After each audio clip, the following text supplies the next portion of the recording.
nama Tuhan kita dapat diberikan kesempatan oleh Tuhan untuk berkumpul dan untuk beribadah pada sore hari ini. Mari semuanya kita fokuskan hati dan pikiran kita. Kita akan mulai ibadah kita pada sore hari ini dan kita akan kasih pujian yang berkata, kasih setiamu yang kurasakan. Jemaat tamunya untuk bangkit berdiri.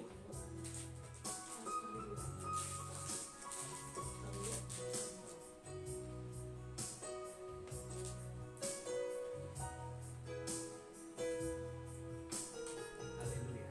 Mari kita katakan, kasih setiamu yang kurasakan. Kasih setiamu yang kurasakan lebih tinggi dari langit biru.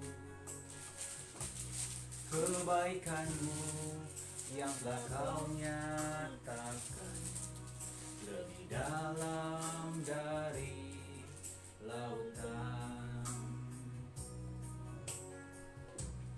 Berkat-Mu yang telah ku terima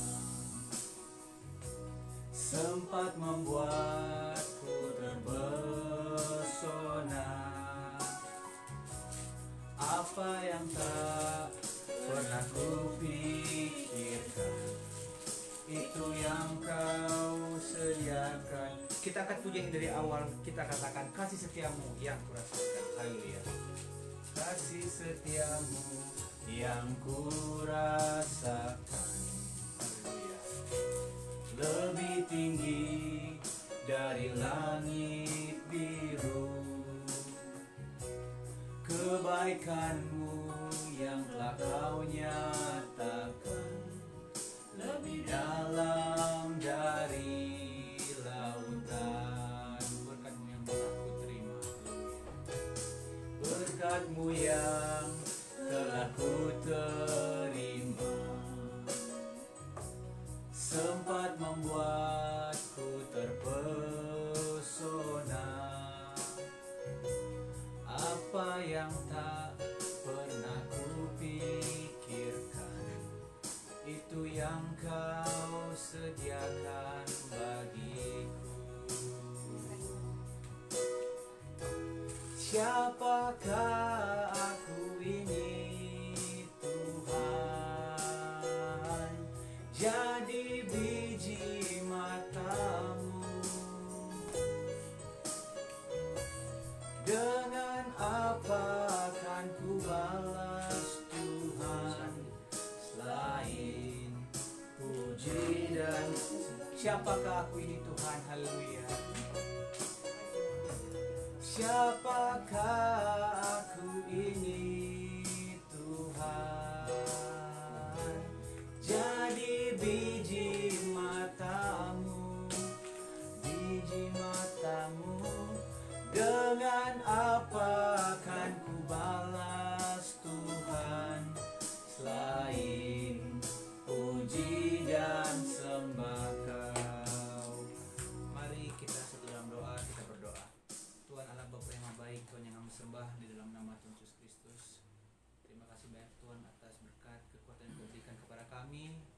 Kami bisa berada dalam keadaan sehat, itu semua hanya karena berkat dan kasih setiamu saja Tuhan. Kami yakin percaya kami dapat diberikan kesempatan, kami dapat berkumpul saat ini baik di tempat ini maupun secara virtual, itu hanya berkat kasih karunia-Mu saja. Dan pada saat ini kami ingin memulai peribadatan kami pada sore hari ini. Tuhan suci dan kuduskanlah hati pikiran kami, layakkanlah kehidupan kami untuk menghadap hadirat-Mu pada sore hari ini dalam ibadah. Tuhan tuntun ibadah ini dari awal, pertengahan hingga pada akhirnya sehingga semua bisa berjalan dengan baik. Tuhan berkati Tuhan, baik itu koneksi dan juga hal lainnya yang menopang ibadah kami pada sore hari ini sehingga semuanya dapat berjalan dengan baik. Tuhan, kami tahu di saat kami mau beribadah, di saat kami ingin menyembah dan memuliakan nama-Mu, ada satu oknum yang tidak senang, yakni kuasa setan dan kuasa kegelapan. Oleh sebab itu kami panggil nama-Mu yang berkuasa dan kami berdoa hanya di dalam nama Tuhan Yesus Kristus. Ya, keluar darah Tuhan Yesus Kristus yang berkuasa. Terima kasih banyak Tuhan, inilah doa syukur kami dan kami akan membuka ibadah ini hanya di dalam nama Tuhan Yesus Kristus. Haleluya. Amin. Baik, kita sudah membuka ibadah kita dalam doa dan kita masih tetap bangkit berdiri, kita akan memuji dan membesarkan nama Tuhan. Kita angkat satu pujian bergirang-girang yang berkata, "Ku kan bangkit."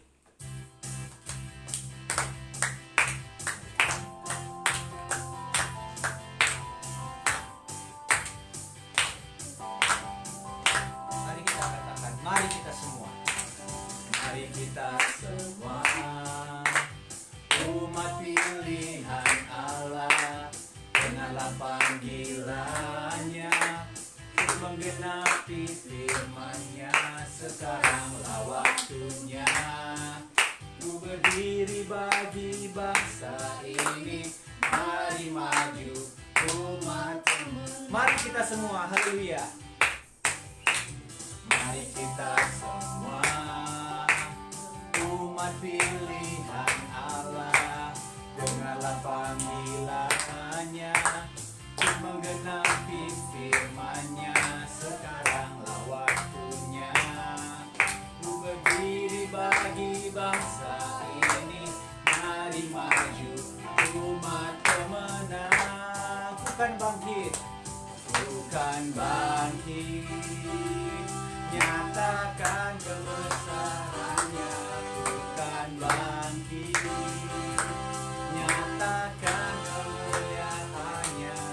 Sampai setiap lutut bertelut, semua lidah mengaku Yesus Kristus ialah Tuhan, Raja segala raja.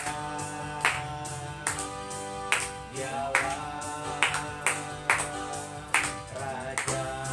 Kita akan pujian dari awal dengan lebih bersungguh-sungguh lagi. Kita katakan, mari kita semua, haleluya. Mari kita semua umat pilihan Allah, dengarlah panggilannya untuk menggenapi firman-Nya. Sekaranglah waktunya ku berdiri bagi bangsa ini.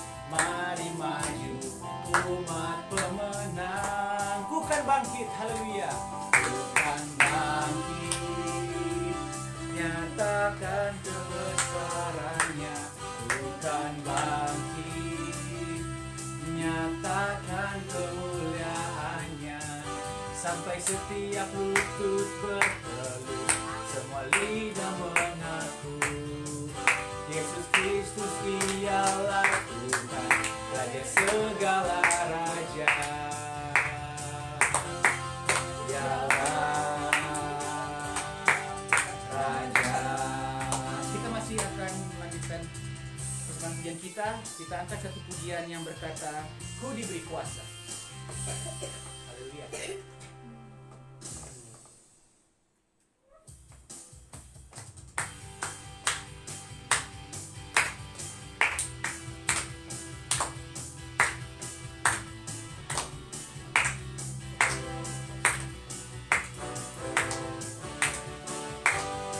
Mari kita katakan bersama, ku diberi kuasa. Iya. Ku diberi kuasa dari Raja mulia, menaklukkan musuh di bawah kakiku. Ku pakai kuasa dari Raja mulia. Bila Allah ada bersamaku, siapa jadi lawanku? Sungguh besar Kau Tuhanku, Engkau perisan hidupku. Ku berdiri dengan iman dalam Yesus Tuhan. Kau yang memberi kemenangan, ku bersorak merayakan. Terpujilah Engkau Raja segala raja. Kita katakan dari awal, ku diberi kuasa. Ku diberi kuasa dari Raja mulia, menaklukkan musuh di bawah kakiku. Ku pakai kuasa dari Raja mulia. Bila Allah ada bersamaku, siapa jadi? Bila Allah Bila Allah ada bersamaku, siapa jadilah. Bila Allah ada bersamaku, siapa jadi lawanku. Sungguh besar, haleluya. Sungguh besar kau Tuhanku, Engkau perisai hidupku. Ku berdiri dengan iman dalam Yesus Tuhan. Kau yang memberi kemenangan, ku bersorak merayakan. Terpujilah Engkau Raja segala raja. Terpujilah Engkau Raja segala raja. Haleluya, kita sudah memuji dan mengucapkan nama Tuhan. Kita akan masuk ke acara berikut, yakni kita akan memberikan persembahan. Kita akan memberikan yang terbaik untuk Tuhan. Oleh sebab itu mari kita angkat satu pujian yang berkata pengharapanku.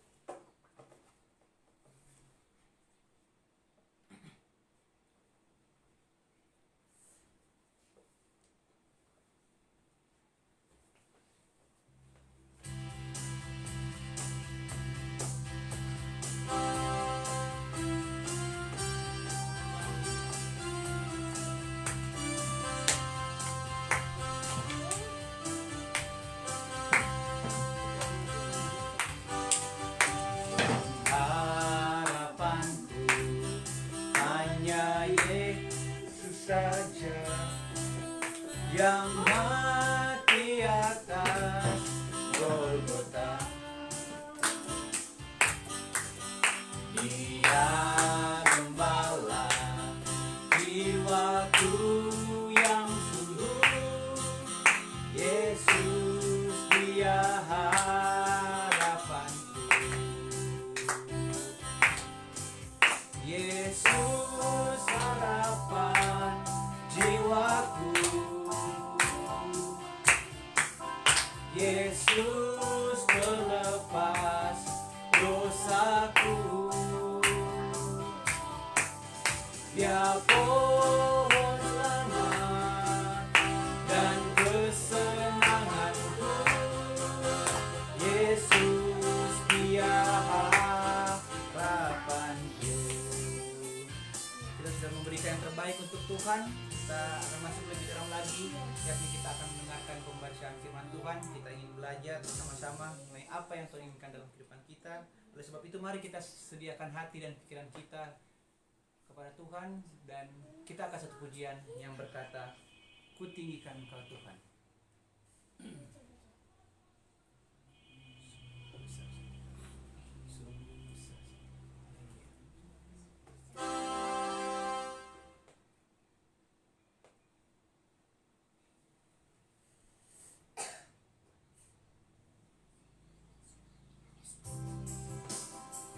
Sama Tuhan berdiri. Kita akan memuji nama Tuhan. Kita katakan sungguh besar. Ya. Haleluya.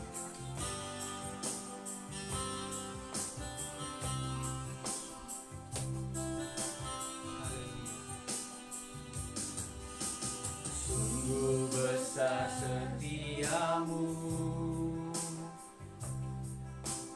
nyata di sepanjang hidupku.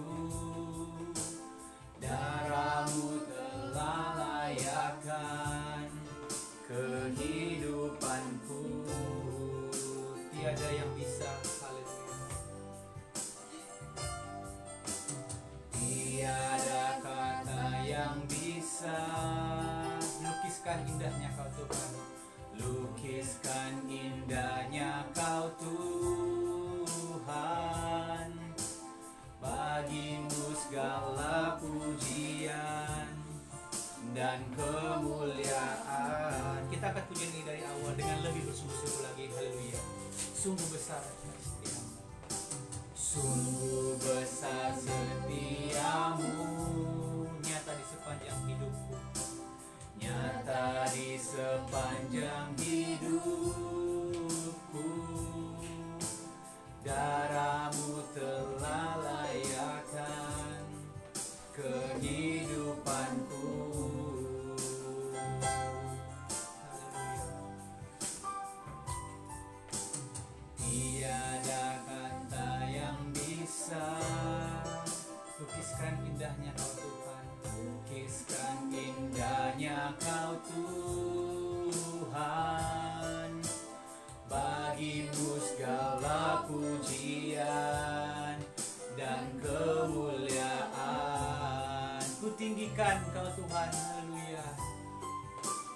tinggikan Engkau Tuhan, melebihi segalanya,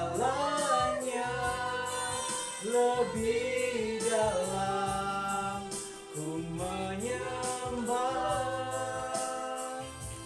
dalam roh dan kebenaran ku tinggikan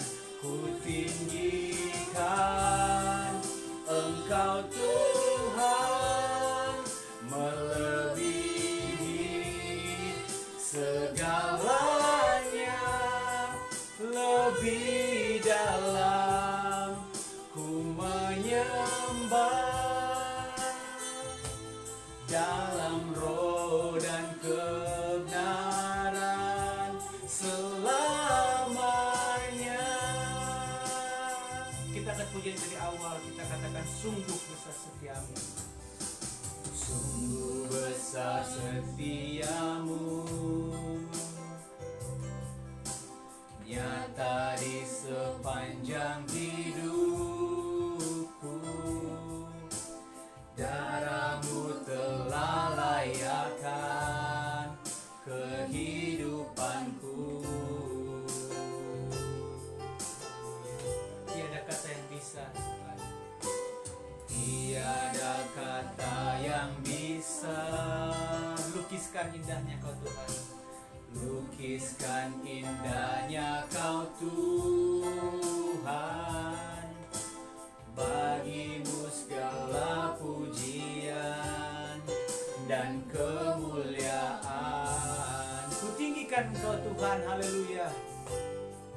Ku tinggikan Engkau Tuhan, melebihi segalanya, lebih dalam ku menyembah, dalam roh dan kebenaran ku tinggikan Engkau Tuhan, melebihi segalanya, lebih dalam ku menyembah, dalam roh dan kebenaran selamanya. Untuk acara berikut kami sediakan pada yang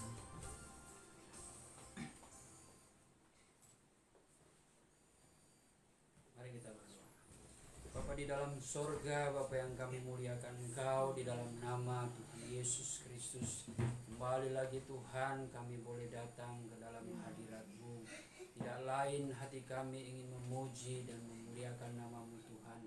Oleh sebab itu Engkau layakkan kehidupan kami pada saat ini untuk menerimakan kebenaran firman-Mu. Urapilah kami semua dari tempat-Mu yang maha tinggi Tuhan. Kuat kuasa Roh Kudus akan mengurapi setiap pikiran dan hati kami, menguduskan kehidupan kami lewat kebenaran firman-Mu. Oleh karena itu Tuhan, kiranya hamba-Mu yang akan menyampaikan kebenaran Kau pakai bibir lidah hamba-Mu, dikuduskan hati pikiran hamba-Mu, agar apa yang hamba-Mu sampaikan semua berasal dari isi hati-Mu Tuhan. Terima kasih Bapa di dalam pemberitaan firman-Mu. Kami menolak segala kuasa kegelapan yang mencoba merintangi, menghalang-halangi dengan berbagai cara. Kami panggil nama-Mu yang penuh kuasa, mengusir kuasa iblis itu hanya di dalam nama Tuhan Yesus Kristus. Dan iblis Engkau keluar. Darah Tuhan Yesus yang berkuasa. Terima kasih Tuhan. Terpujilah nama-Mu. Kami Tuhan berdoa untuk setiap persembahan yang sudah diberikan, diberkati oleh Tuhan. Kami siap belajar dan mendengar firman-Mu di dalam nama Tuhan Yesus Kristus. Haleluya. Amin. Shalom, puji Tuhan. Pada kesempatan sore yang berbahagia ini, mari kita belajar akan kebenaran firman Tuhan yang saya beri judul dalam khotbah saya, yaitu Taman Eden. di mana judul itu berangkat dari ayat di dalam Kejadian atau kitab Kejadian pasal yang kedua ayat yang ke-8. Kejadian pasal yang kedua ayat yang ke-8 mengatakan begini, dengan judul perikop manusia dan Taman Eden. Selanjutnya Tuhan Allah membuat taman di Eden di sebelah timur. Disitulah ditempatkannya manusia yang dibentuknya itu. Puji Tuhan. Saudara yang dikasihi Tuhan, kalau kita memahami di dalam suatu penciptaan Allah Bapa di sorga mengenai Dia menciptakan bumi dan segala isinya, tentu kita tahu semua itu terjadi dengan adanya tahap demi tahap, proses demi proses. Mungkin di sini kita bisa berpikir bagaimana kuasa Allah menciptakan segala sesuatunya bisa saja dengan mudah dan secara instan. Tetapi kalau kita mau perhatikan akan firman Tuhan dari ayat per ayat, pasal per pasal, bahkan kitab datang kepada kitab, dari sebuah cerita dan kisah, dari setiap peristiwa, dari setiap hal-hal yang diajarkan lewat Alkitab ini, tentu kita sudah bisa menyimpulkan bahwa segala sesuatu firman Tuhan itu diwahyukan kepada umat manusia untuk mengajarkan satu hal, bahwa manusia mendapatkan kehidupan itu adalah dengan jalan suatu proses. Jadi di sini kita bisa melihat jikalau apa yang kita bayangkan mengenai Taman Eden itu, sesungguhnya Taman Eden ini juga adalah suatu tempat yang disediakan Allah, yang dibuat oleh Allah untuk manusia, dan di situ supaya manusia bisa belajar dan mengerti anugerah Allah yang begitu besar, saudara. Dan walaupun memang kita perhatikan dari sebuah cerita Adam dan Hawa, Taman Eden ini adalah suatu taman yang membawa atau yang memberikan suatu kenyamanan di dalam kehidupan di dalam kehidupan manusia yang pertama, yaitu Adam dan Hawa. Tentu melibatkan makhluk hidup yang lainnya, saudara. Nah, dari sini kita juga memperhatikan bahwa dikatakan ternyata Allah membuat taman di Eden di sebelah timur, dan di situ ditempatkannya manusia yang dibentuknya. Kalau kita perhatikan, saudara, ada suatu pengertian yang lebih dalam lagi, dan ada suatu perihal yang ingin saya sampaikan kepada kita semua, dan boleh menjadi berkat bagi kerohanian kita. Pengertian-pengertian rohani yang ingin saya sampaikan dari ayat ini adalah mengenai kesadaran kita sebagai orang percaya bahwa sesungguhnya kita adalah orang-orang yang sudah dipersiapkan Tuhan untuk memperoleh suatu tempat yang indah. Yang terutama dan yang perlu kita garis bawahi, tempat yang indah yang disediakan Allah itu sifatnya kekal. Karena umat manusia di mana kita hidup sekarang ini, saudara, sesungguhnya banyak di antara kita ingin mencari suatu tempat yang indah, suatu tempat yang elok, suatu tempat yang sempurna menurut pandangan kita. Tetapi hal yang seperti itu jikalau kita temukan di dalam kehidupan kita di dunia ini, sesungguhnya itu sifatnya fana. Mungkin kita bisa menemukan suatu tempat sehingga kita bisa berfoto di sana, kita bisa bercanda tawa dengan sahabat, teman, kekasih, keluarga, Bisa kita katakan tempat itu merupakan tempat di mana kita saling berbagi cerita, ya, saling berbagi kasih.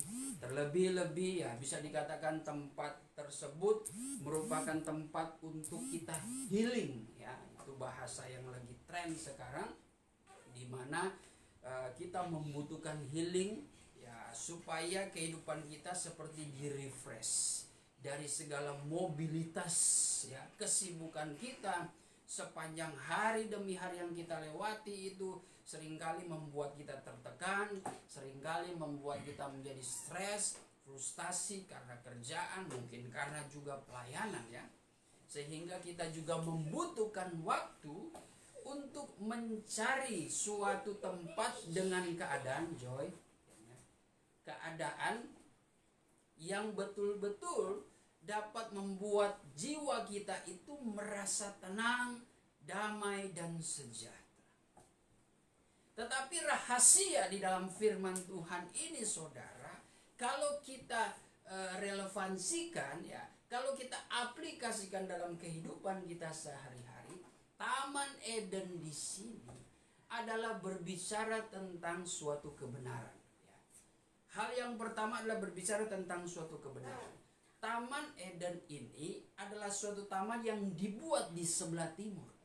Kita tahu bahwa sesungguhnya Alkitab berkata, Alkitab memberikan suatu pengertian bagi kita sebagai orang percaya, bahwa sesungguhnya kebenaran itu memancar dari timur dan sampai ke barat. Artinya memang pengertiannya dari timur itu yang berbicara tentang di mana matahari itu mulai bersinar. Begitulah karya Allah lewat kebenaran itu memang tidak pernah terlambat, ya, selalu datang tepat waktu dan bisa menjadi jawaban yang memberikan kita kenyamanan di dalam kehidupan kita. Sekalipun kita berada di tengah-tengah dunia yang dimana sangat menyusahkan kehidupan kita, yang dimana kita walaupun cari di tempat manapun, saudara, tapi kalau kita tidak ada kedamaian, maka kita tidak akan menemukan itu. Dalam perspektif firman Tuhan, kedamaian, ya, tempat yang dikatakan healing bagi manusia yang percaya, sebenarnya hanya di Taman Edennya Tuhan. Taman Edennya Tuhan itu akan kita temui hanya melalui jalan kebenaran. Ya. Disitulah kita akan menemukan Edennya Tuhan, ya. Suatu tempat yang kita boleh temukan adalah ketika kita bersekutu dengan Tuhan di dalam penyembahan. Itu yang harus kita tanamkan. Sehingga sekalipun dalam keadaan dalam keadaan senang maupun susah, tapi kita mempunyai penyerahan. Kita menempatkan hidup kita di kaki Tuhan, di persekutuan dengan Tuhan lewat firman dan roh. Itu semua menjadi penghibur. Itu semua menjadi healing bagi kita, ya. Kita tidak perlu pergi ke tempat-tempat yang indah. Ya, puji Tuhan, kalau kita ada berkat, ya, kita pergi. Walaupun terkadang pada realitanya, walaupun kita pergi, ada perang dingin juga, ya. Walaupun kita berkelompok pergi ke puncak, pergi ke tempat wisata, tapi masih ada perang dingin.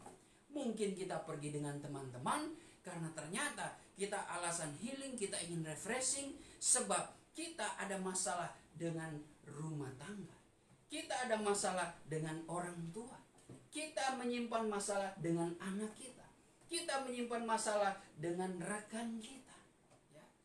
Ada yang seperti itu, sehingga dengan kita bersenang-senang, ya, kita pikir itu udah senang, udah healing. Tapi kalau hati kita masih menyimpan suatu kepahitan, sulit, ya.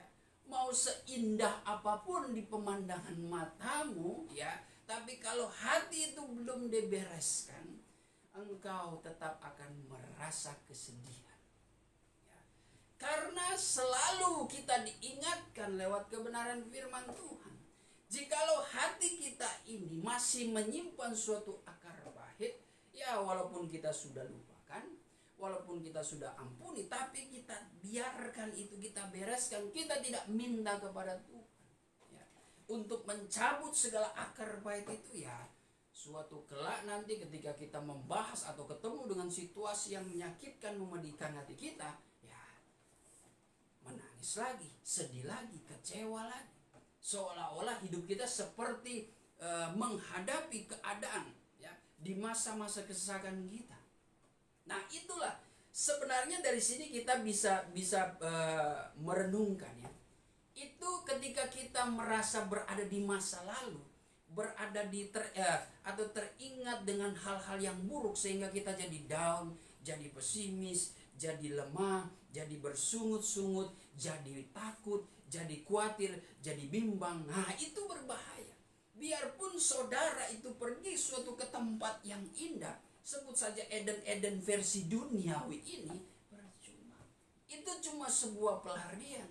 Usaha Anda pun adalah usaha yang sia-sia.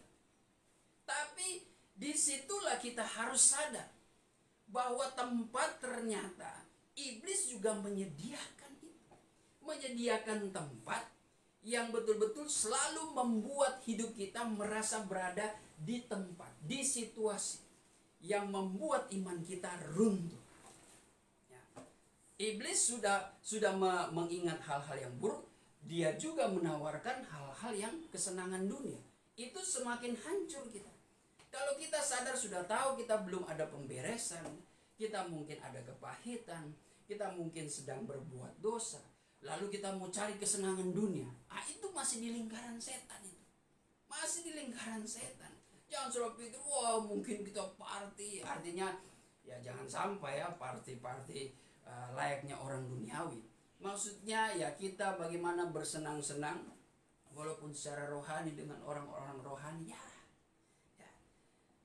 Bagaimanapun jikalau itu tidak ada pemberesan, tempatmu yang sebenarnya itu adalah di kaki Tuhan. Kalau engkau mencari kesenangan dunia, ada yang memang cari kesenangan jadi mabuk, minum-minum ya dan sebagainya, mencari mungkin tempat-tempat indah, tapi dia belum diselesaikan tetap ya. Itu semua justru akan menjadi hal yang blunder ya, membuat kita salah jalan ya. Itu sama saja kita sedang digiring oleh setan, kita dipermainkan oleh setan ya. Tetapi di sini kita diingatkan, jikalau Taman Eden ini diarahkan, dikatakan dibuat di bagian sebelah timur, ya itu sebenarnya berbicara Eden yang sebenarnya ada, yaitu ketika kita menempatkan diri kepada kebenaran. Hanya Tuhan yang menyediakan suatu healing dalam kehidupan manusia yang sebenarnya. Makanya itu di ayat Matius pasal yang ke-11 ayat yang ke-28, Tuhan Yesus selalu membuka tangan, Tuhan Yesus selalu membuka hatinya. Marilah kepadaku engkau yang lemah, letih, lesu dan berbeban berat. Datanglah kepadaku, aku akan memberikan kelegaan. Itu healing yang sebenarnya ya. Puji Tuhan, saudara sudah beres hati, saudara sudah tidak berbeban berat karena saudara datang bersekutu dengan Tuhan. Ditambah lagi saudara ingin jalan-jalan bersama keluarga dengan hati yang damai. Waduh, itu sempurna ya. Itu adalah healing yang sebenarnya. Itulah Eden yang sebenarnya saudara ya. Jadi kalau kita sebagai orang percaya memahami firman Tuhan ini ya, seharusnya kita tahu jalan-jalan yang benar. Khususnya anak-anak muda, wah biasanya kalau masih labil, healing yang sebenarnya ke tempat-tempat hiburan ya. Apalagi sampai orang-orang gaya-gaya orang duniawi, waduh. Ya, tempat-tempat hiburannya itu pasti ya, yang justru membawa kepada kerusakan iman ya. Biasanya anak-anak muda lewat pergaulan yang tidak baik. Itu sering terjadi. Dan di akhir zaman ini saudara, wah, iblis semakin membuka pintu kemurahan versi iblis ya. Di mana iblis menawarkan suatu jalan, tapi bukan jalan menuju kehidupan, jalan menuju kehancuran. Dan jalan itu lebar, nampaknya mudah kita temukan ya. Kita temukan kesenangan-kesenangan dunia gampang. Ibarat seperti ya iblis meminjamkan sesuatu hal yang menyenangkan hati kita, memuaskan hati kita, tapi dia mengikat ya. Wah, itu sangat berbahaya, saudara. Kalau kita tidak menahan diri, kita tidak mau mengikuti proses Tuhan, kita akan terikat ya. Seperti kasus pinjaman online ya. Pinjaman online itu sangat sangat menggoda sekali, apalagi kalau lagi butuh sekali ya. Lagi butuh sekali, dan kalau kita kurang penyerahan, kita pasti membutuhkan itu ya, membutuhkan. Dan biasanya kalau kita sudah terikat, itu kita seperti apa yang dikatakan Yakobus pasal yang pertama. Kalau sudah kita terikat, tak biasa itu terus-terusan ya. Seperti kasus saya dengar di berita, jadi ada orang meminjam online sampai dia punya aplikasi ya. Aplikasi berapa banyak itu, dan di situ ternyata ada yang kan pinjol itu ada yang legal, ada yang ilegal ya. Nah, di sini ada pengawasnya ya, yang mempunyai, di mana lembaga yang mempunyai otoritas untuk memonitoring ya. Wah. ya bukan berarti ya, kami di sini bukan berarti dalam pengertian dalam hal kebutuhan ekonomi jangan pinjam online ya. Artinya ya mungkin kita membutuhkan hal seperti itu, tapi kita harus berani bertanggung jawab, dan kita harus punya hikmat juga ya. Kan ada yang betul-betul legal, silakan. Kalau memang ada keperluan untuk usaha, untuk bisnis, nah itu kan membutuhkan modal, tidak mengapa ya. Kalau di dalam pelayanan tidak mengapa kalau menurut saya, tapi alangkah lebih baiknya, saya menghimbau, lebih baiknya betul-betul bermodalkan lutut. Lebih baik lutut yang kau pinjamkan, disitulah cara Tuhan memberkati. Memang terkadang seperti seolah-olah lambat laun. Saya mau katakan dalam hal proses untuk mencapai kepada kemenangan, keberhasilan daripada Tuhan, sifatnya lambat laun, tapi pasti. Ya, daripada cepat namun mengikat dan menyeret engkau sampai engkau menjadi orang yang berdosa. Coba kita baca itu Yakobus 1 ayat 14. Yakobus 1 ayatnya yang ke-14 mulai. Tetapi tiap-tiap orang dicobai oleh keinginan sendiri. Tiap-tiap orang dicobai oleh keinginan sendiri, karena ia diseret dan dipikat olehnya. Nah, jadi dari keinginan, mungkin ya, saya menginginkan cowok ini ganteng sekali ya, cowok ini sepertinya ada dalam mimpi ya. Bisa aja mungkin, atau barang sesuatu, saya ingin sepatu, saya ingin video game PS5, PS6 dan sebagainya, saya ingin laptop ini, saya ingin gereja yang mewah, sepertinya enak sekali ya, ada keinginannya, dan itu menjadi pencobaan. Boleh kita ada keinginan, tapi kita harus cut itu, kita harus stop dulu. Artinya kita arahkan dulu ke timur, kita arahkan dahulu kepada kebenaran, kita arahkan kepada Allah. Allah yang mempunyai pemikiran, mempunyai kebijaksanaan untuk memberikan jalan supaya mencapai ke apa yang kita inginkan, mencapai kepada apa yang kita inginkan yang sesuai dengan kehendak Tuhan, jalan-jalan Tuhan. Wah, itu pasti kita mendapatkan, hanya saja sifatnya lambat laun kalau menurut saya ya. Karena Tuhan selalu menginginkan proses. Tuhan tahu betul kemampuan kita, tapi kalau kita sudah dicobai oleh keinginan dan sudah terpikat dan sudah terseret, waduh, itu berbahaya ya. Berbahaya itu ya. Kita sudah jadi bucin kalau dalam hal jodoh. Waduh, sudah apa itu bucin? Budak cinta atau mabuk cinta? Budak ya. Kalau budak cinta kayaknya terlalu apa sekali ya, seperti tidak ada harga diri sekali. Mau disuruh ke kiri ke kanan ya, mau disuruh sembah pun, kalau boleh cium kaki itu. Ada cerita seperti itu ya, bucin ya. Sehingga dia sendiri yang mengalami kerugian besar hanya untuk membayar segala ya, hal-hal yang dibutuhkan. Ada yang seperti itu. Itu juga cara kita mencari suatu tempat yang indah, versi penyedia itu datang daripada iblis. Iblis sifatnya mengikat, saudara. Waduh, memang jalannya lebar, seolah-olah dipermudah. Ya. Biasanya reklame yang ditawarkan iblis itu seperti reklame kita buka medsos kan. Gampang sekali. Dari mulai mungkin pinjaman online, hal-hal pornografi. Wah, itu seperti gampang sekali rasanya. Jari ingin penasaran ini. Ingin diklik. Langsung terbuka. Itu cara iblis. Kalau cara Tuhan lain. Cara Tuhan itu sangat eksklusif ya. Itu ada prosedurnya, saudara ya. Dan tidak semurahan seperti itu ya. Jalan-jalan Tuhan ya sudah disediakan dalam kehidupan sehari-hari, di dalam kita bekerja, berbisnis, berusaha dan melayani pekerjaan Tuhan, kita pasti sudah ada itu. Dia punya polanya untuk mengikuti jalan-jalan yang betul seperti apa. Sampai di dalam hal kita mendapatkan gelar, ada yang gelarnya melompat-lompat dapatnya, ada yang betul-betul jalan sempit. Jalan sempit itu gelar-gelar seperti STH, MTH itu bagus itu ya. Walaupun lama tapi jelas ya.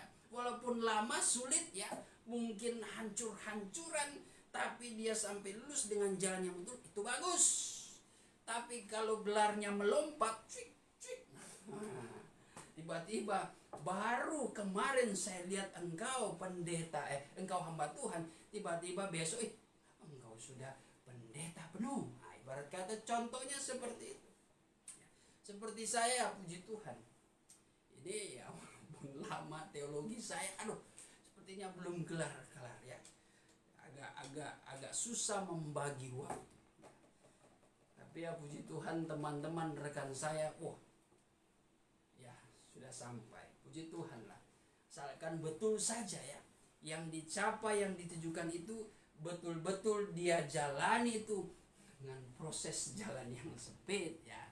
Jadi perkara jalan sempit itu, saudara, semata-mata kita renungkan firman Tuhan, tidak hanya kita artikan tidak sesempit hanya perkara-perkara rohani saja ya. Firman Tuhan itu universal ya. Memang intinya perkara rohani, tapi itu dalam aplikasi praktek kehidupan sehari-hari bisa masuk gitu ya.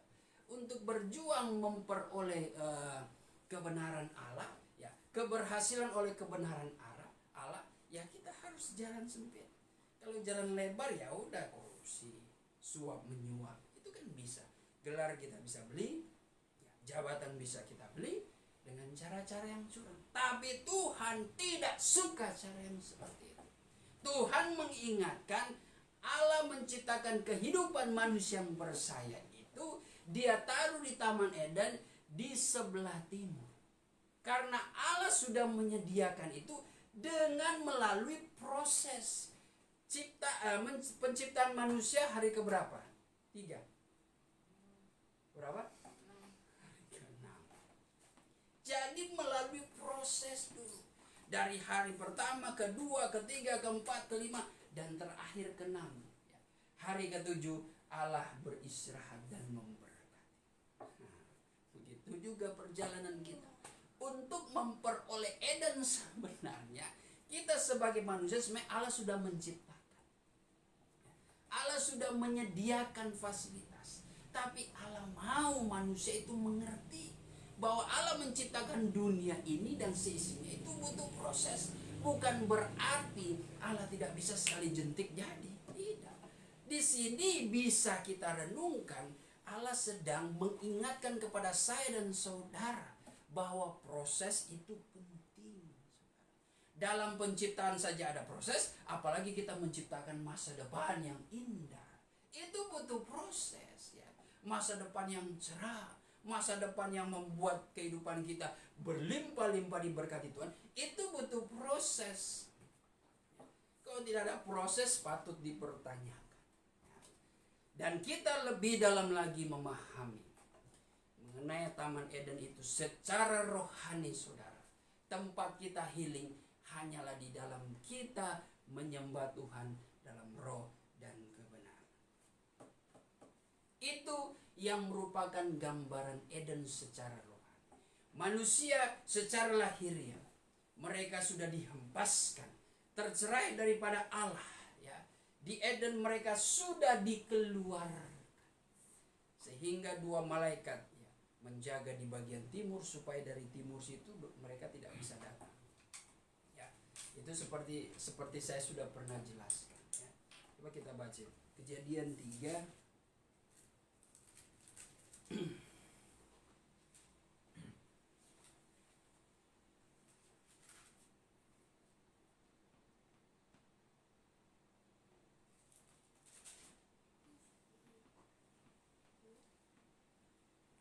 Kejadian pasal yang ketiga, ayat yang ke-23-24. Kejadian pasal 3 ayat yang ke-23 mulai. Lalu Tuhan Allah mengusir dia dari Taman Eden, supaya ia mengusahakan tanah dari mana ia diambil. Manusia akhirnya diusir dari Taman Eden. Karena apa? Cuma karena dosa kecil. Ya, namanya kalau di hadapan Tuhan, dosa kecil, dosa besar ya tetap saja berdosa. Ya. Walaupun nanti rahasianya di neraka itu ada pembagiannya. Ya. Ada yang secara penghukuman itu ada, ya, rahasianya, pembagiannya. Ya. Kita baca terus. Artinya manusia ketika berbuat dosa, mereka diusir karena mereka tidak layak mendapatkan tempat, ya, yang indah daripada Tuhan. Wah, itu langsung tinggal di luar, ya. Akhirnya mereka mengusahakan tanah, mereka mengusahakan sesuatu yang perlu perjuangan, pergumulan yang berat. Yang tadinya manusia hidup dalam kemuliaan, segala sesuatu difasilitasi oleh Allah, ya, jadi semuanya hilang dan musnah. Nah, setelah diusir, terus Ia menghalau manusia itu, dan di sebelah timur Taman Eden ditempatkannya beberapa kerub dengan pedang yang bernyala-nyala dan menyambar-nyambar untuk menjaga jalan ke pohon kehidupan. ya, terima kasih. Ternyata di tempat bagian timur situ ditaruhnya Allah, ya. Di sebelah timur Taman Eden ditempatkannya beberapa kerub dengan pedang yang bernyala-nyala dan menyambar-nyambar untuk menjaga jalan ke pohon kehidupan. Nah, ini kalau dihubungkan dengan tabernakel, ya itulah rahasia tentang peti perjanjian.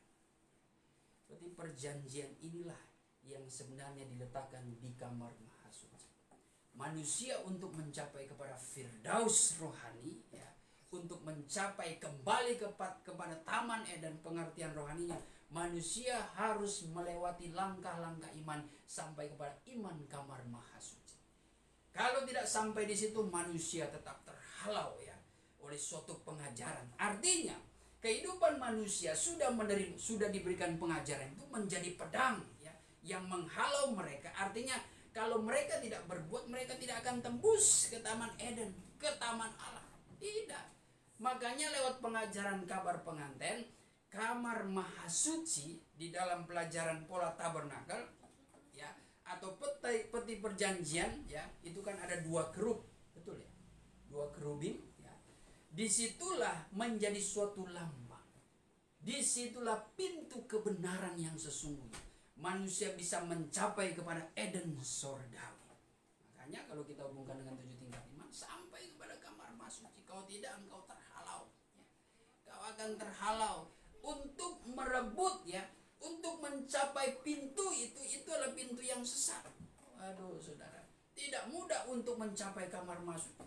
Perlu perjuangan yang besar, perlu kerendahan hati. Tetapi ketika engkau mengerti konsep Yesus Kristus ke dalam dunia ini, dia dikatakan mengosongkan diri. Itu adalah berbicara penyangkalan diri. Kita baca Filipi 2 ayat yang ke-5 mulai. Filipi 2 ayat yang ke-5 mulai. Ya, coba baca. Filipi 2 ayat yang ke-5. Hendaklah kamu dalam hidupmu bersama menaruh pikiran dan perasaan yang terdapat. Ayat 11. Ayat yang ke-11. Ayat yang ke-11 mulai. Dan segala lidah mengaku Yesus Kristus. Oh, kelebihan. Ayat yang ke-7. Filipi 2 ayat yang ke-7. Ya.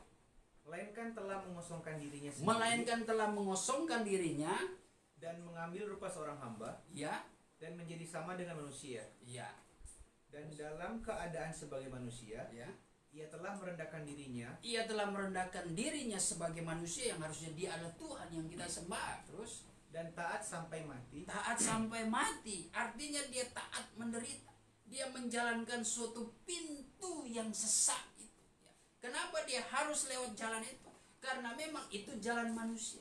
Jadi dia menjelma menjadi manusia supaya manusia bisa diajarkan begini loh jalannya untuk memperoleh suatu kebangkitan, memperoleh suatu kemuliaan yang kekal. Ya, terus Bahkan sampai mati di kayu salib. ya.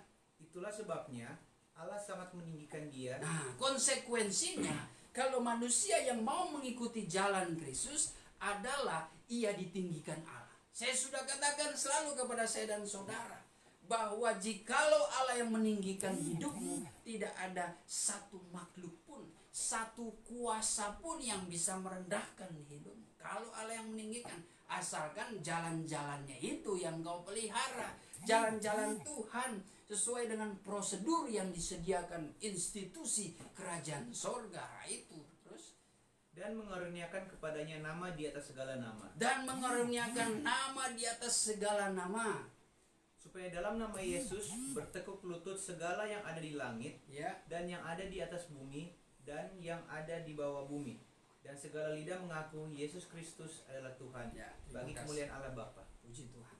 Ya. Sehingga di dalam suatu kemenangan, ya, nama yang kita puji dan muliakan hanyalah Yesus Kristus. Ayat yang ke-6 coba Filipi 2. Filipi 2 ayatnya yang ke-6, yang walaupun dalam rupa Allah tidak menganggap kesetaraan dengan Allah itu Nah. sebagai milik yang harus dipertahankan. Walaupun dia adalah dalam rupa Allah, ya, di dalam Tritunggal, dia itu merupakan oknum di dalamnya, namun satu, mempunyai satu hakikat, walaupun dalam rupa Allah, tetapi tidak menganggap kesetaraannya itu. Wah, ini suatu kerendahan hati yang luar biasa. Kalau manusia zaman sekarang, waduh, kalau sudah ada otoritas, ya, lewat jabatan kedudukan, weh, itu sombongnya minta ampun, ya. Kalau sudah mencapai kepada otoritas jasa keuangan, mencapai kepada misalkan apa paling tertinggi, ya, kalau di apa OJK, Dewan jabatan Komisioner. Dewan Komisioner. Wah. Dewan Komisioner. Bapak Pendeta Insinyur Yehezkiel situ. Ada pendetanya, ya. Ya. Itu wah, kalau sudah diangkat oleh Tuhan, ya, kalau apalagi kalau misalkan dengan cara yang salah, wah, itu sombongnya minta ampun. Bisa-bisa dia yang mengatur sistem di situ. Ya. Hukum yang harusnya sudah ditetapkan itu bisa dia putar balik, ya, bahasa putar balik. Ya, secara dia yang mengerti hukum, tapi dia sendiri yang mencoba untuk menyalahgunakan hukum itu. Hanya untuk apa? Hanya untuk kepentingan diri sendiri. Nah, itulah tanggung jawab orang-orang pemimpinnya, orang-orang yang ada di atas. Terkadang sudah ada otoritas, otoritas itu dia manfaatkan salah. Karena sudah melibatkan kepentingan, tandanya dia belum dewasa. Tandanya kalau dia sudah jatuh dalam hal itu, dia belum dewasa dan memang dia tidak mampu. Itu bisa dipertanyakan. Oh, berarti sebelum-sebelumnya dia begitu berambisi mengejar semua. Nah, ini yang tidak diinginkan, saudara. Saudara, kalau kita ambil satu contoh saja, ya, Eden, ya, tempat, situasi, ya, keadaan, tempat yang disediakan Allah di dalam satu kehidupan seorang hamba Allah di Alkitab, Yusuf. Waduh, itu Yusuf mencapai kepada Eden yang disediakan Allah. Yusuf walaupun pertama dia dibuang, waduh, memang sakit dia punya kehidupan, ya. Dia dijual, saudara, dia difitnah, sudah sempat naik jatuh lagi, ya. Dia dianggap orang yang memperkosa, ya, istri dari Potifar. Tapi dia tetap menjaga kekudusan hidup. Dia tetap tulus mengikuti jalan-jalan Tuhan, saudara.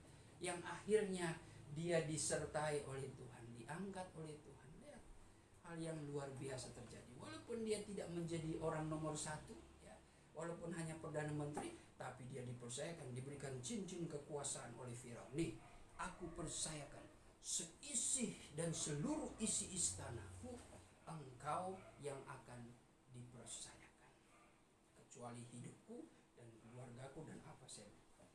Tapi soal politik ekonomi diserahkan kepada Yusuf. Padahal orang kedua, Perdana Menteri, bukan orang pertama. Jadi dalam kehidupan kita, saudara, terkadang saudara kita tidak perlu berambisi untuk menjadi seorang ketua. Ya. Terkadang engkau jadi wakil ketua, menjadi sekretaris pun, engkau justru menjadi kepercayaan yang sungguh. Di dalam pekerjaan mungkin kau tidak sampai dewan perwakilan dewan komisioner. Ya. Mungkin kau hanya apa itu kalau di bawah stafnya mungkin ya, tapi engkau asisten pribadi ya, mungkin di luar dari struktur pekerjaan yang sudah ditetapkan, tapi engkau jadi asisten pribadi, engkau kepercayaan, itu lebih menguntungkan hidupmu ya. Bisa membantu dia dalam segala hal pekerjaannya, itu mungkin gajimu lebih banyak ya ketimbang engkau masuk dalam struktur ya di dalam pekerjaanmu.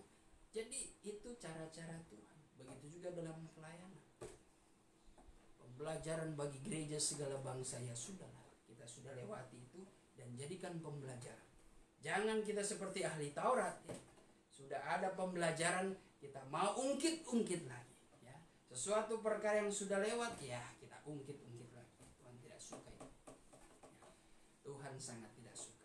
Kembali lagi ya, saya skip dulu itu. Kembali lagi dalam kehidupan kita. Taman Eden yang sebenarnya secara rohani itulah persekutuan kita. Kalau kita mau bahas lebih dalam, untuk mencapai kepada Shekhinah Glory, Taman Eden, Firdaus yang sebenarnya, ikutlah jalan dan langkah-langkah iman. Engkau harus mengalami kelahiran baru daripada air dan roh, sampai beroleh anugerah dan hiduplah dengan berbuah-buah roh. Ya. Di mana di situ ada buah pertobatan, ada buah pelayanan, ada buah roh. Disitulah engkau bisa menjadi ya, suatu orang yang layak menerima Eden yang sesungguhnya. Terlebih Eden itu merupakan suatu tempat kesenangan. Kalau kita di masa-masa sulit, di masa-masa susah, di masa-masa sekarang ini ya, kita mau lari kemanapun kita tidak bisa. Tapi Roh Kudus itu di dalam suatu penyembahan menjadi penghibur sejati di dalam hidup. Karena kita memang tidak bisa kemana-mana, saudara. Jadilah seperti Daud. Daud mengatakan, lebih baik 1 hari di pelataranmu daripada 1000 hari di tempat wisata. Wow. Secara dia seorang raja, bisa aja dia ke tempat-tempat yang mewah, mencari kesenangan dengan mudahnya. Tapi Daud mengatakan bahwa sesungguhnya 1 hari di pelataranmu itu jauh lebih baik. Sehingga Daud dipercayakan kesenangan secara jalan-jalannya Tuhan. Daud mengatakan, dari dahulu aku muda hingga aku menjadi tua, tidak pernah aku melihat orang-orang benar itu meminta-minta. Sebagai ayat penutup, berapa? Mazmur 37.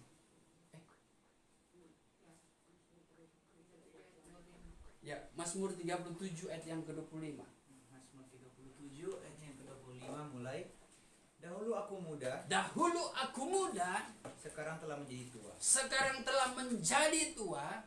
Tetapi tidak pernah kulihat orang benar ditinggalkan. Daud diizinkan untuk melihat orang benar itu tidak pernah ditinggalkan Tuhan. Kenapa? Kategori orang benar itu adalah orang-orang yang kita kaitkan dengan firman Tuhan kita saat ini. Mereka yang tahu jalan-jalan menuju kepada timur. Mereka adalah orang yang tahu jalan menuju Eden yang disediakan Allah. Tahu mereka itu jalan-jalan sempit. Sehingga mereka menjadi orang-orang yang hidup abadi. Yang diberkati dan dipelihara Tuhan. Dari muda sampai dia menjadi tua. Entah dia lihat dengan mata kepalanya sendiri atau dia dengar cerita. Ya. Itu Daud sungguh-sungguh mengalami. Tidak pernah orang benar itu ditinggalkan oleh Tuhan. Terus atau anak cucunya meminta-minta roti. Bahkan sampai kepada keturunan selanjutnya itu tidak meminta-minta roti. Tidak meminta-minta roti. Artinya tidak ada kekurangan, berkecukupan. Ya. Mungkin tidak lebih, tapi cukup kan udah bersyukur kita. Ya. Karena sesuatu hal yang lebih terkadang ya sudah ada unsur nafsu di situ. Sudah ada ikatan-ikatan keinginan. Sesuatu yang lebih. Nah, orang yang mengikuti jalan kebenaran, dia harus bisa balance. Ya. Dia makanya itu penting dalam buah roh, ada tahan nafsu, pengendalian diri. Ya. Kita boleh bersuka cita, tapi awas, pengendalian diri juga harus penting. Jangan kita bersuka cita tapi di atas penderitaan orang. Ya. Tapi kita bersuka cita seadanya, secukupnya. Kita mengerti keadaan, sambil kita betul-betul mengembalikan itu semua kepada Tuhan, kemuliaan bagi Tuhan. Itu pentingnya pengendalian diri. Terus dulu. Tiap hari ia menaruh belas kasihan Tiap hari ia menaruh belas kasihan dan memberi pinjaman. memberi pinjaman. Ya. Terus Dan anak cucunya menjadi berkat. ya, terima kasih. Anak cucunya menjadi berkat. Diberi pinjaman ya. Ini bisa berbicara Tuhan selalu memberikan pinjaman. Ya. Artinya Tuhan selalu menyediakan, saudara. Atau ini bisa berarti orang yang diberkati Tuhan, dia menjadi orang yang berlimpah, tetapi tidak pernah segan-segan memberikan pinjaman, memberikan pertolongan bagi yang membutuhkan. Ya. Itu sesuatu hal yang luar biasa. Ada berkat Tuhan. Itu cara berkat Tuhan mengalir. Ya. Mengalir dari kepala ke janggut. Ya. Itu berbicara tentang berkat Tuhan yang mengalir, yang kita alami di dalam kehidupan. Mengalir deras ke bawah. Jangan engkau tahan, saudara. Ya. Jangan engkau tahan, tapi biarlah itu mengalir dengan sungguh-sungguh. Bahkan anak cucunya itu menjadi berkat, tidak pernah meminta-minta. Itulah suatu tempat Eden yang disediakan Allah dan yang diungkapkan Allah bagi kehidupan Daud. Dan firman Tuhan saat ini, saudara, sudah memberikan pemahaman bagi kita bahwa sesungguhnya Allah pasti sudah menyediakan Eden bagi kita. Bisa berbicara kehidupan kita sekarang ini, ada waktunya kita akan menemukan Eden yang disediakan Allah. Keberhasilanmu, masa kejayaanmu, ya, masa di mana engkau ya berhasil di dalam segala usaha, bisnis, dalam pelayananmu, itu suatu tempat yang Allah taruh. Ya. Allah sudah sediakan, tinggal bagaimana Allah menaruh engkau. Tapi engkau harus dibentuk dulu menjadi manusia, baru kan Allah taruh. Artinya pembentukan manusia itu sama seperti kalau kita kaitkan khotbah lalu saya dan khotbah tadi pagi juga, itu mengenai pembangunan rumah. Kita ini sedang dibentuk. Dalam pekerjaan kita ya mungkin karaktermu sedang dibentuk supaya engkau menjadi manusia yang memanusiakan. Nah, itu manusia sebenarnya, manusia yang hidup. Terlebih dalam hal rohani, engkau akan ditempatkan dalam kekekalan, tapi engkau harus dibentuk imanmu. Tadi saya katakan langkah-langkah iman supaya engkau betul-betul bisa membangun rumah Allah yang sempurna sehingga engkau diambil dan ditaruh ke Taman Eden yang sebenarnya. Puji nama Tuhan. Mari kita berdoa. Terima kasih Bapa di sorga, Kau Allah yang setia, Engkau selalu mengizinkan dan memperkenankan kehidupan kami untuk menyadari, untuk senantiasa mengenal Tuhan akan kebenaran firman-Mu. Kami percaya Tuhan kebenaran firman-Mu, pengajaran yang ada, itu menjadi jalan terang kami Tuhan, yang membawa kami kepada keselamatan.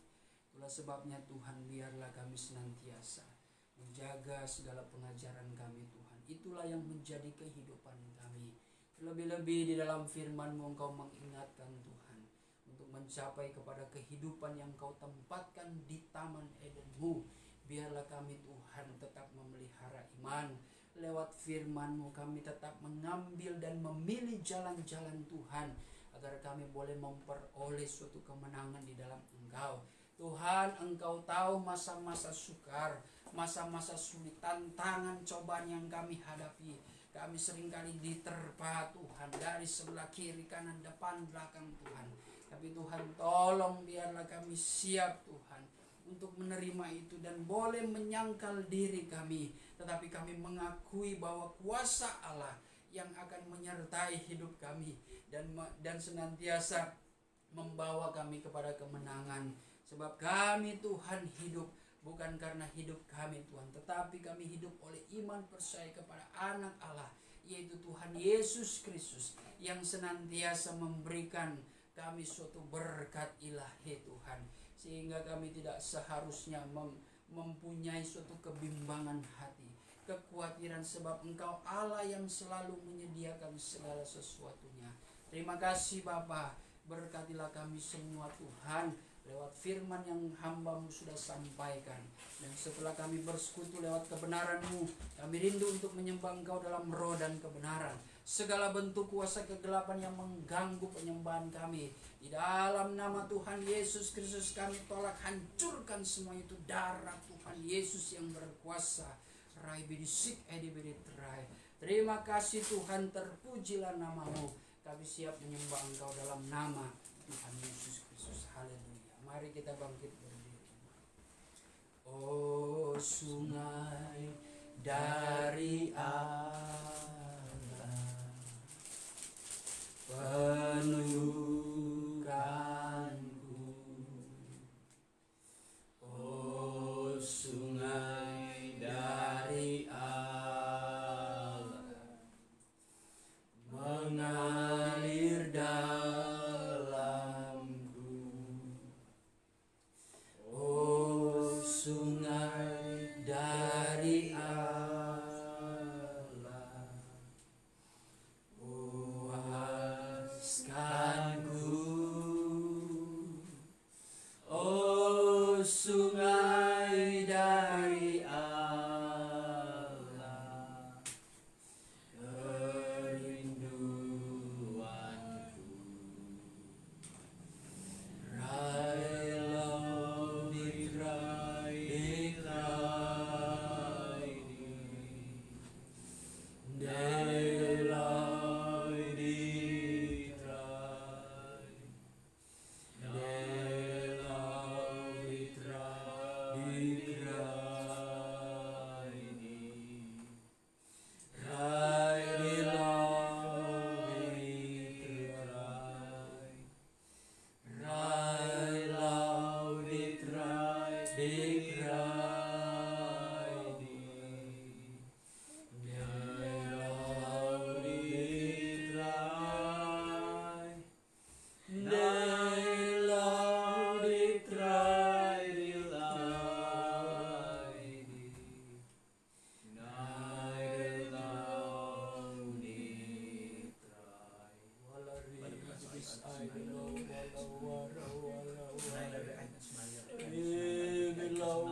Karena dari tempatku yang maha tinggi aku turun ke tengah-tengah kaum mutas ini.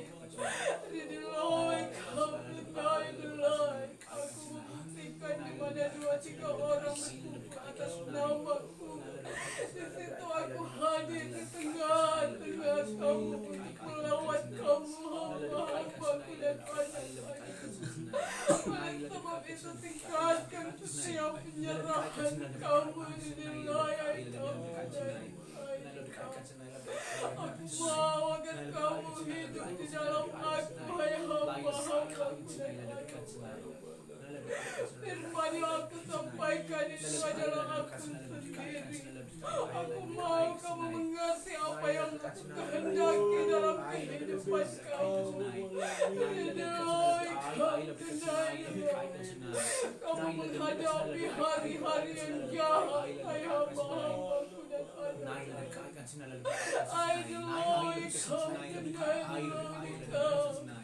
Dunia sedang ada di dalam kuasaan kuasa kegelapan. Inilah Engkau tenang.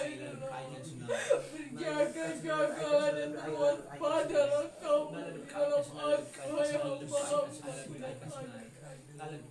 Inilah Engkau tenang yang kamu tidak jatuh ke dalam berbagai inilah Engkau tenang Engkau tidak secara kebetulan aku sampaikan isi hatiku kepada kamu. Inilah Engkau tenang. Karena hanya di dalam aku kamu menemukan jalan keluar, hai hamba-hambaku dan anak-anak. Aku mau agar kamu bertekun di dalam aku. Tingkatkan hubungan kamu dengan aku, hai hamba-hambaku. Gunakan waktu yang ada. Inilah Engkau tenang. Aku akan mempercayakan kamu pekerjaanku yang lebih besar lagi. Kalau kamu setia di dalam perkara kecil yang aku percayakan kepada kamu. Inilah Engkau indah. Aku sangat mengasihi kamu, hai hamba-hambaku. Kalau aku tegur kamu melalui kebenaran, bukan karena aku membenci kamu, tetapi aku mau hidup kamu tetap terpaut kepadaku. Inilah Engkau tenang. Aku tidak mau kamu yang sudah aku panggil dan pilih akan meninggalkan aku, hai hamba-hambaku dan anak-anak. Inilah Engkau tenang. Tetapkanlah hati kamu dan percaya bahwa aku tetap menyertai kamu. Inilah Engkau tenang. Layani aku dan kamu, hai hamba-hambaku dan anak-anak. Inilah Engkau. Demikianlah suara roh berbahagialah kamu. Terima kasih Tuhan, diberkati Tuhan kami semua pada saat hari ini buat firman dan pengajaran-Mu Tuhan. Kau yang selalu bekerja dalam hidup kami Tuhan. Kau yang selalu memonitoring dalam setiap sisi kehidupan kami. Kami sadari Tuhan, kami manusia yang penuh dengan kekurangan Tuhan. Tolonglah kami ya Bapa. Jangan sampai kami terikat dengan segala keinginan dunia sehingga kami terseret Tuhan menjadi orang-orang yang semakin jauh dari kasih karunia-Mu, sehingga kami tidak merasakan Eden secara rohani, yaitu persekutuan, kesenangan lewat persekutuan akan firman dan roh-Mu Tuhan. Kami seharusnya menjadi penyembah-penyembah yang benar, tapi kami menjadi penyembah-penyembah berhala modern Tuhan, di mana kami tidak lagi mengandalkan, di mana kami tidak lagi tunduk akan firman-Mu, akan kemuliaan-Mu yang tidak kami lihat, tetapi kemuliaan dunia Tuhan yang kami disilaukan. Bahkan kami Tuhan menyembah ilah-ilah akan dunia ini ya Bapa. Tuhan, jauhkanlah Tuhan dari segala jerat iblis yang ada. Tolonglah Tuhan, kami manusia Tuhan tidak mungkin dapat melawan kuasa iblis. Tetapi Tuhan, jikalau kami memiliki roh-Mu ya Bapa, roh-Mu yang lebih besar kuasanya daripada segala kuasa apapun yang ada di dalam dunia ini, itulah yang memampukan kami menjadi pribadi yang kuat untuk siap menghadapi setiap tantangan sebesar apapun. Bahkan kami boleh menjatuhkan, meruntuhkan dan mengalahkan Tuhan Goliat-Goliat tantangan di kehidupan kami ya Bapa. Terima kasih Bapa, terpujilah nama-Mu Tuhan. Biarlah firman-Mu yang menguduskan kehidupan kami pada saat hari ini. Diberkati Tuhan dan senantiasa dikuduskan kehidupan kami. Diberkati juga Tuhan Pak Heri. Engkau berikan kekuatan, kesehatan, kemampuan ya Bapa. Bahkan biarlah kehidupannya dalam penyerahannya Tuhan untuk mencari Eden secara rohani. Biarlah dia boleh temukan itu di dalam persekutuan firman, dalam doanya, dalam penyembahannya Tuhan. Sehingga disitulah dia boleh merasakan jamahan lawatan Engkau, memberikan pemulihan, memberikan kesehatan. Bahkan tidak ada perkara yang mustahil Tuhan, Kau dapat menyembuhkan dari segala sakit penyakit apapun. Oleh sebab itu segala roh yang membimbangkan imannya, kami hancurkan semua itu dalam nama Tuhan Yesus Kristus. Setan iblis, Engkau tinggalkan kehidupannya, darah Tuhan Yesus yang berkuasa. Biarlah sakit penyakit oleh bilur kuasa-Mu Tuhan, dihancurkan sakit penyakit itu, sehingga Pak Heri boleh mengalami kesehatan Tuhan, pertolongan sempurna daripada-Mu.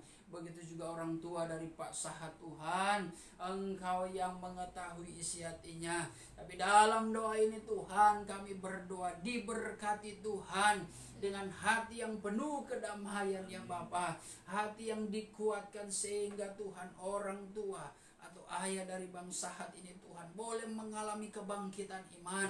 Dia boleh kembali bersemangat Tuhan, dia boleh kembali memuji memuliakan Engkau. Bahkan Tuhan biarlah kemuliaan-Mu terjadi, mujizat Allah memberikan pemulihan kesehatan bagi orang tua Pak Sahat ini, sehingga anak-anak cucu-cucunya Tuhan boleh melihat ada kemuliaan Allah yang menyertai orang tua mereka Tuhan. Terima kasih, ini yang menjadi doa kami ya Bapa. Biarlah setiap jemaat-Mu Tuhan, baik New Efrata maupun Goshen Tuhan, diberkati dengan kekuatan kesehatan.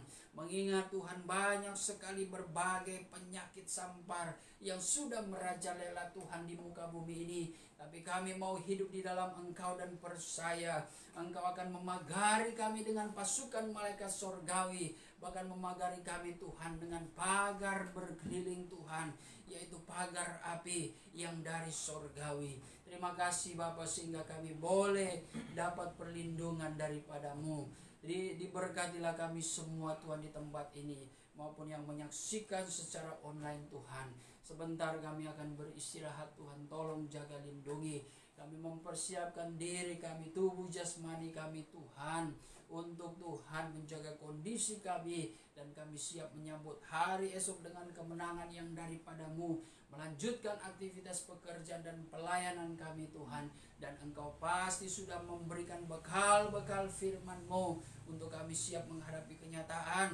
Dan kami boleh mengalahkan setiap cobaan dan tantangan, dan kami boleh mengalami kemenangan di dalam Engkau Tuhan.